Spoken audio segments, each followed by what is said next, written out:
존경하는 삼성 장군 아버지를 따라서 군대에 입대한 아들이 아버지가 찾아온 면회에서 부대에서 당하는 가혹 행위를 들키게 되고 분노한 아버지가 그 부대의 사단장을 불러내서 개박살내는 이야기입니다. 잠깐만요. 혹시 지금 어디서 듣고 계신가요? 구독과 좋아요 미리 눌러주시면 건강하고 행복한 기운 듬뿍 받으실 거예요. 그럼 지금 본편 바로 시작하겠습니다. 합동참모본부 전력기획부장실 오전 9시 정각입니다. 류태권 중장의 책상 위에 한 통의 봉투가 놓여 있었습니다. 발신인도 주소도 없는 익명의 편지였죠. 봉투 겉면에는 단 한 줄의 메모가 적혀 있었습니다. 당신 아들이 있는 백산 수색 중대에 썩은 고름이 퍼지고 있습니다. 류태권은 27년간 군복을 입어온 사람입니다. 어깨에 별 3개를 단 중장이죠. 소위로 임관해서 이 자리까지 오는데 31년이 걸렸습니다. 가슴에는 각종 훈장이 빼곡했지만 지금 이 순간만큼은 그저 한 명의 아버지였습니다. 편지를 펼쳤습니다. 내용은 더욱 구체적이었습니다. 류민재 일병이 매일 밤 보일러실에서 무슨 일을 당하는지 아십니까? 배성민 이병이 왜 매주 의무실을 드나드는지 아십니까? 황철민 병장과 조태현 대위가 왜 이 모든 것을 숨기려 하는지 아십니까? 더 늦기 전에 확인해 보십시오. 류태권의 표정이 굳어졌습니다. 22살 아들 류민재. 명문대 법학과를 중퇴하고 자원 입대한 그 아이가 지금 무슨 일을 당하고 있다는 말입니까? 전화기를 들었다가 다시 내려놓았습니다. 공식 채널로 움직이면 오히려 아들에게 특혜 시비가 붙을 것입니다. 군 내부의 미묘한 정치를 누구보다 잘 아는 류태권이었습니다. 책상 서랍을 열어 등산복을 꺼냈습니다. 군복의 별 3개를 벗어두고 오늘은 그냥 한 명의 아버지로 가야 할 시간이었습니다. 거울을 보니 평소의 냉정한 표정 대신 걱정스러운 아버지의 얼굴이 비쳤습니다. 차를 몰고 나가면서 류태권은 생각했습니다. 아들 민재는 스스로 선택해서 입대했습니다. 아버지의 후광을 거부하고 자신의 힘으로 군 생활을 하겠다던 그 아이가 지금 누군가의 주먹에 맞고 있다는 겁니까? 핸들을 꽉 쥔 류태권의 손에 힘이 들어갔습니다. 백산부대 정문 앞 오후 2시입니다. 등산복 차림의 류태권이 면회 신청서를 작성하고 있었습니다. 위병소 당직 병사가 딱딱한 목소리로 규정을 읊조렸습니다. 주말에만 면회 가능합니다. 오늘은 목요일이니까 안 됩니다. 긴급한 일이 있어서 그러는데요. 규정이 규정이니까요. 그때 한 명의 젊은 장교가 나타났습니다. 소위 계급장의 은색 다이아몬드 하나가 햇빛에 반짝였습니다. 노지훈 소위였죠. 무슨 일이십니까? 류태권이 천천히 고개를 들어 그를 바라봤습니다. 그 눈빛만으로도 노지훈은 뭔가 이 사람이 보통이 아니라는 것을 직감했습니다. 27년간 부하들을 지휘해온 사람의 아우라였습니다. 류민재 일병의 아버지입니다. 아들을 만나고 싶은데 규정 때문에 안 된다고 하네요. 노지훈의 목소리가 순간 작아졌습니다. 뭔가 당황스러운 기운이 감돌았죠. 아, 죄송합니다. 제가 특별히 안내해드리겠습니다. 면회실로 향하는 동안 류태권은 부대 내부를 세심하게 살펴봤습니다. 병사들의 표정이 어둡고 경직되어 있었습니다. 자연스러운 군기가 아니라 무언가 억눌린 분위기였죠. 복도를 지나는 병사들이 고개를 숙이고 빨리 지나가려 했습니다. 드디어 아들 류민재가 면회실로 들어왔습니다. 평소보다 훨씬 말라 보였고 왼쪽 뺨에 선명한 멍자국이 있었습니다. 아버지, 왜 오셨어요? 그냥 보고 싶어서. 뺨은 왜 그래? 나뭇가지에 긁혔어요. 훈련하다가요. 류태권은 27년간 수많은 거짓말을 들어왔습니다. 부하들의 변명, 동료들의 핑계, 상관들의 둘러대기까지요. 아들의 이 말도 거짓이었습니다. 나뭇가지에 긁힌 상처와 주먹에 맞은 상처는 명확히 달랐거든요. 힘들면 언제든 연락해. 괜찮아요, 아버지. 제가 알아서 할게요. 류태건은 아들의 손을 잡았습니다. 손등에도 작은 상처들이 여러 개 있었습니다. 이 상처들은 누군가를 막아서며 당한 것 같았습니다. 자신을 지키려던 상처가 아니라 다른 누군가를 지키려던 상처 말이죠. 면회를 마치고 나오는 길에 노지훈 소위가 배웅해줬습니다. 민재는 모범 병사입니다. 걱정하지 마세요. 류태건이 멈춰서서 노지훈을 바라봤습니다. 소위님도 알고 계시는군요. 뭔가 문제가 있다는 것을. 노지훈의 얼굴이 순간 굳어졌습니다. 합동참모본부로 돌아온 류태건은 즉시 움직였습니다. 공식적인 감찰은 아니었습니다. 아직은 개인적인 조사 단계였죠. 먼저 백산 수색 중대의 인사기록을 뽑아봤습니다. 류민재의 기록에는 특이사항이 전혀 없었습니다. 징계도 없고 의무실 출입 기록도 없었습니다. 너무 깨끗했어요. 의심스러울 정도로 말이죠. 하지만 배성민 이병의 기록은 완전히 달랐습니다. 지난 석 달 동안 의무실 출입이 6번이나 있었습니다. 타박상, 염좌, 찰과상, 심지어 갈비뼈 금까지요. 모두 훈련 중 부상으로 처리되어 있었습니다. 조태현 대위의 지휘 보고서도 문제였습니다. 부대 단합 우수, 사고 제로, 모범 중대라는 문구가 매달 반복되었습니다. 하지만 실제 병사들의 의무실 출입 빈도는 타중대의 섭외에 달했습니다.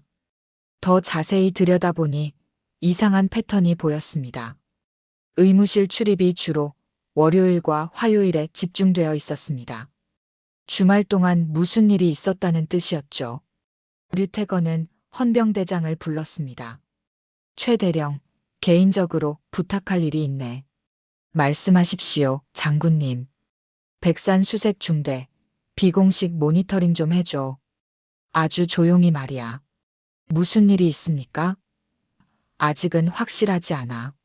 하지만 뭔가 냄새가 나거든. 헌병대장 최 대령은 류태건과 오랜 동료였습니다. 더 이상 묻지 않고 고개를 끄덕였죠. 그날 밤 류태건은 아들에게 전화를 걸었습니다. 민재의 목소리는 평소와 달랐습니다. 뭔가 조심스럽고 위축된 느낌이었죠. 아버지, 응, 잘 지내니? 네, 괜찮아요. 혹시 도움이 필요한 친구들 있으면 챙겨줘. 군인은 서로 지켜주는 거니까. 무슨 말씀이세요? 그냥 하는 얘기야. 약한 친구를 보호하는 것도 군인의 덕목이거든. 전화 너머로 민재가 뭔가 말하려다 멈추는 소리가 들렸습니다. 전화를 끊고 류태건은 창밖을 바라봤습니다. 합참 건물에서 내려다 보이는 서울 시내가 불빛으로 반짝였습니다. 별 3개를 달기까지 31년이 걸렸습니다. 그동안 수많은 부하들을 지켜왔죠. 이번에는 아들과 그의 동료들을 지킬 차례였습니다. 책상 위 가족 사진을 바라봤습니다. 고등학교 때 찍은 민재의 모습이 웃고 있었습니다. 그때는 이렇게 밝았는데 오늘 본 아들의 표정은 왜 그렇게 어두웠을까요? 류태건은 결심했습니다. 내일은 직접 가봐야겠다고 말이죠. 이틀 후 금요일 오전입니다. 류태건이 다시 백산부대에 나타났습니다. 이번에는 군복 차림이었습니다. 가슴의 별 3개가 햇빛에 반짝였죠. 예고 없는 중장급 지휘관의 방문이었습니다. 갑작스러운 시찰입니다. 위병소가 발칵 뒤집혔습니다. 당직 병사가 허겁지겁 내무반으로 뛰어가 상황을 알렸고 노지훈 소위가 급하게 뛰어나왔습니다. 죄송합니다. 미리 연락을 못 받았습니다. 괜찮아. 조태현 대위는 어디 있나? 중대장님은 지금 회의 중입니다. 류태건은 천천히 연병장으로 걸어갔습니다. 훈련 중이던 병사들이 일제히 차렷 자세를 취했습니다. 류민재도 그 안에 있었지만 류태건은 특별히 신경 쓰지 않는 척했습니다. 오늘 컨디션 어떤가? 병사들에게 하나씩 물어봤습니다. 대부분 좋습니다라고 대답했지만 표정들이 모두 경직되어 있었습니다. 자연스러운 긴장이 아니라 뭔가 두려움이 섞인 긴장이었죠. 배성민 이병 앞에서 류태건이 멈췄습니다. 이름이 배성민입니다. 어디 다친 데 없나? 배성민의 눈이 흔들렸습니다. 뭔가 말하고 싶어 했지만 입술만 떨릴 뿐 소리가 나오지 않았습니다. 그때 조태현 대위가 급하게 뛰어왔습니다. 장군님, 죄송합니다. 급히 오신다는 연락을 못 받았습니다. 괜찮아. 부대 상황 점검차 왔어. 모든 것이 정상입니다. 사고도 없고 병사들 사기도 좋습니다. 류태건이 조태현을 천천히 바라봤습니다. ROTC 출신의 이 대위는 진급에만 관심이 있어 보였습니다. 그런가? 의무실 출입 기록을 보니 좀 많던데? 훈련이 강도 높아서 그렇습니다. 그래도 다들 잘 버텨주고 있습니다. 황철민 병장은 어디 있나? 황철민은 지금 장비 점검 중입니다. 류태건은 더 이상 묻지 않았습니다. 대신 배성민에게 다가가서 작은 목소리로 말했습니다. 힘든 일 있으면 언제든 연락해. 군인은 혼자가 아니야. 배성민의 눈에 눈물이 맺혔습니다. 떠나면서 류태건은 조태현에게 마지막 말을 남겼습니다. 대위, 내가 다시 올 때는 모든 것이 명확해질 거야. 조태현의 얼굴이 새파랗게 질렸습니다.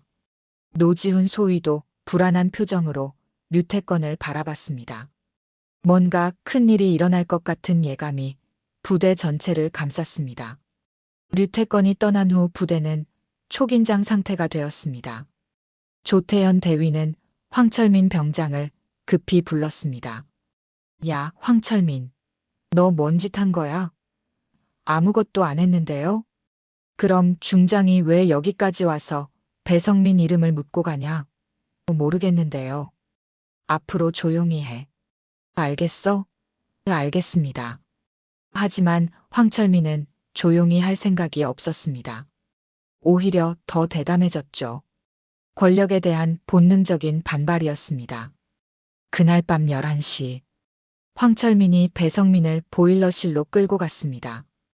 야, 넌 오늘 뭘 말했어? 아무것도 안 했어요. 거짓말하지 마. 중장이 내 이름을 왜 알고 있겠어? 주먹이 배성민의 배를 가격했습니다. 아이가 바닥에 쓰러졌습니다. 앞으로 입 조심해. 알겠어? 그때 류민재가 보일러실로 뛰어들었습니다. 그만해. 사령관 아들이네. 너도 한판 할래? 류민재가 배성민 앞을 막아섰습니다. 성민이한테 손대지 마. 그래. 그럼 내가 대신 맞을래? 황철민의 주먹이 류민재의 얼굴을 가격했습니다. 피가 흘렀지만 류민재는 물러서지 않았습니다. 더 때려. 대신 성민이는 건드리지 마. 야, 진짜 뭐야? 감동 드라마 찍냐? 문 밖에서 이 모든 것을 지켜보는 사람이 있었습니다. 노지훈 소위였습니다. 하지만 그는 들어가지 못했습니다. 계급은 높지만 경험도 인맥도 없는 신참 소위였으니까요. 10분 후 황철민이 보일러실을 나왔습니다. 류민재는 코피를 흘리며 쓰러진 배성민을 부축하고 있었습니다. 괜찮아, 성민아. 내가 있어. 미안해, 민재야. 내 때문에 너까지. 그런 소리 하지 마. 우리는 전우잖아. 노지훈 소위는 그제서야 보일러실로 들어갔습니다. 너희들 무슨 일이야? 아무것도 아닙니다. 류민재가 대답했습니다. 얼굴이 왜 그래? 넘어졌습니다. 노지훈은 더 이상 묻지 못했습니다. 진실을 마주할 용기가 없었거든요. 그는 돌아서서 나갔습니다. 내무반으로 돌아가는 길에 양심의 가책이 밀려왔습니다. 소희라는 계급장을 달고 있으면서도 아무것도 하지 못하는 자신이 한심했습니다. 새벽 3시입니다. 배성민은 침대에서 뒤척이고 있었습니다. 몸의 고통보다 마음의 고통이 더 컸습니다. 류민재가 자신 때문에 맞았다는 생각에 잠을 이룰 수 없었죠. 옆 침대의 류민재도 깨어 있었습니다.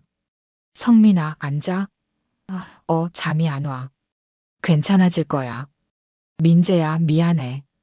내가 더 용감했으면 이런 일이. 그런 소리 하지 마.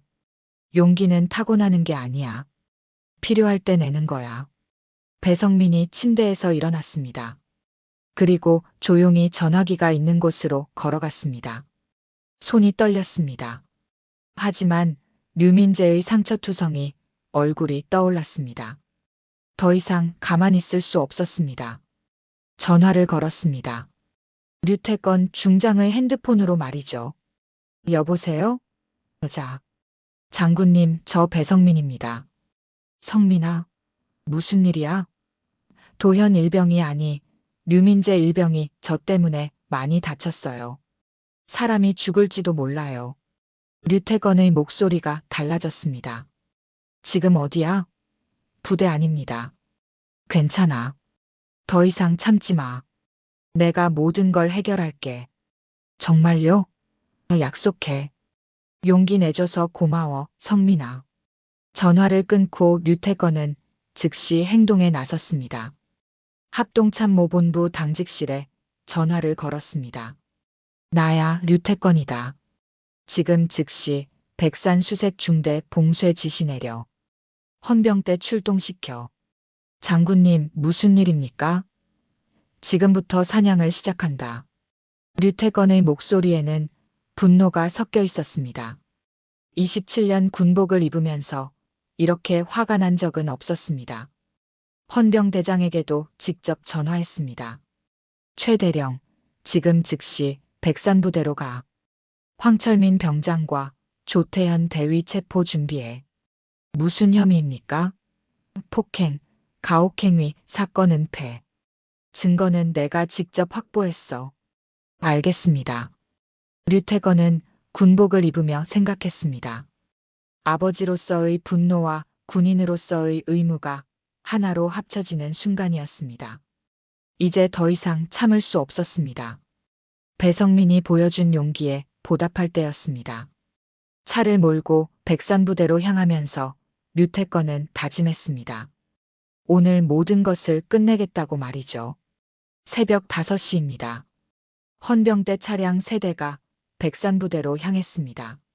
류태권도 함께였습니다. 부대 정문을 봉쇄했습니다. 아무도 나갈 수 없었습니다. 조태현 대위가 허겁지겁 뛰어나왔습니다. 장군님, 무슨 일입니까? 특별감찰이다. 모든 장병 연병장 집합. 감찰이라니 무슨. 명령이다. 병사들이 연병장에 모였습니다. 황철민의 얼굴이 창백했습니다. 류민재와 배성민은 서로를 바라보며 작은 미소를 지었습니다. 드디어 끝날 수 있다는 안도감이었죠. 류태권이 연병장 중앙에 섰습니다. 나는 류태권 중장이다. 오늘 여기 온 이유는 단 하나다. 진실을 찾기 위해서다. 헌병들이 황철민을 둘러쌌습니다. 황철민 병장, 너는 체포된다. 왜요? 저 뭐 잘못한 거 없는데요? 폭행, 가혹행위, 그리고 은폐. 충분하다. 조태현 대위도 수갑을 찼습니다. 저는 아무것도 모르는데요. 알고도 모른 척한 게 더 나쁘다. 류태권이 전체 병사들을 바라봤습니다. 군인은 나라를 지키는 사람이다. 그런데 그 전에 사람을 지키는 사람이어야 한다. 동료를, 부하를, 약한 자를 지키는 사람이어야 한다. 배성민이 눈물을 흘리고 있었습니다. 성민아, 고마워. 내가 용기를 내줘서 모든 게 해결됐어. 류민재도 아버지를 바라봤습니다. 처음으로 아버지가 자랑스러웠습니다. 민재야, 잘했다. 약한 친구를 지켜줘서. 당연한 일을 했을 뿐입니다. 당연한 일을 당연하게 하는 게 가장 어려운 거야. 노지훈 소위가 류태권에게 다가왔습니다. 장군님, 저도 책임이 있습니다. 알면서도 막지 못했습니다. 알았다는 것만으로도 희망이 있어. 앞으로 잘해. 황철민이 끌려가면서 소리쳤습니다. 나는 보고만 있었는데도 벌 받는다고요? 류태권이 차갑게 대답했습니다. 그래서 더 벌 받아야지. 조태현도 마지막까지 변명했습니다. 저는 진급만 생각했을 뿐이에요. 그게 문제야. 병사들보다 진급이 더 중요했다는 게 말이야. 연병장이 조용해졌습니다. 류태권이 마지막 말을 했습니다. 앞으로 이런 일이 다시는 없어야 한다. 군인은 서로를 지켜주는 사람들이야. 그것을 잊지 마라. 병사들이 일제히 경례했습니다. 진심에서 우러나온 경례였습니다. 류태권도 경례로 답했습니다. 그 순간 모든 것이 끝났습니다. 한 달 후입니다. 백산수색 중대는 완전히 바뀌었습니다. 새로운 중대장이 부임했고 병사 인권 보호 제도가 도입되었습니다. 황철민은 군사재판에서 실형을 선고받았습니다. 조태현 대위는 강등되어 예편했습니다. 류태권이 다시 부대를 찾았습니다. 이번에는 정식 방문이었습니다. 류민재가 나왔습니다. 얼굴의 상처는 모두 나았고 표정이 밝아졌습니다. 아버지, 민재야. 둘이 마주 섰습니다. 아버지와 아들이 아니라 선배 군인과 후배 군인으로 서 있는 것 같았습니다. 류민재가 경례를 했습니다. 류민재 일병, 아버지께 경례. 류태권도 경례로 답했습니다. 수고했어, 군인. 배성민도 옆에서 경례했습니다. 배성민 이병, 중장님께 경례. 성민아, 내가 진짜 용감한 군인이야. 배성민의 눈에 눈물이 맺혔습니다. 그는 더 이상 두려움에 떨지 않았습니다. 용기를 낸 순간부터 모든 것이 바뀌었거든요. 노지훈 소위도 다가왔습니다. 장군님, 감사합니다. 저도 이제 제대로 된 군인이 되겠습니다. 그래, 기대하고 있어. 노지훈은 이제 다릅니다. 계급장의 다이아몬드 하나가 예전보다 훨씬 의미 있게 느껴졌습니다. 약한 사람을 지키는 진짜 장교가 되겠다고 다짐했거든요. 류태권이 연병장을 바라봤습니다. 병사들이 자연스럽게 웃고 있었습니다. 억지로 만든 웃음이 아니라 진짜 웃음이었죠. 이제야 제대로 된 부대가 됐네. 새로운 중대장이 인사를 왔습니다. 앞으로 잘 부탁드립니다, 장군님. 병사들을 잘 챙겨주세요. 그들은 누군가의 소중한 아들들이니까. 떠나면서 류태권은 아들에게 마지막 말을 남겼습니다. 민재야, 아버지로서가 아니라 선배 군인으로서 말하는 거야. 정말 자랑스럽다. 감사합니다, 장군님. 그 경례는 단순한 예의가 아니었습니다. 서로에 대한 최고의 존경이었습니다. 아버지가 아들에게, 아들이 아버지에게 바치는 최고의 예우였습니다. 그날 저녁 배성민이 류민재에게 말했습니다. 민재야, 고마워. 내가 없었으면 난 평생 겁쟁이로 살았을 거야. 아니야, 성민아. 내가 전화한 거잖아. 그게 진짜 용기야. 둘이 함께 웃었습니다. 이제 그들은 진짜 전우가 되었습니다. 별이 떠오르는 밤하늘 아래 백산수색 중대는 평화로웠습니다. 진짜 평화였습니다. 더 이상 누구도 보일러실에서 맞지 않습니다. 더 이상 누구도 혼자 고통받지 않습니다.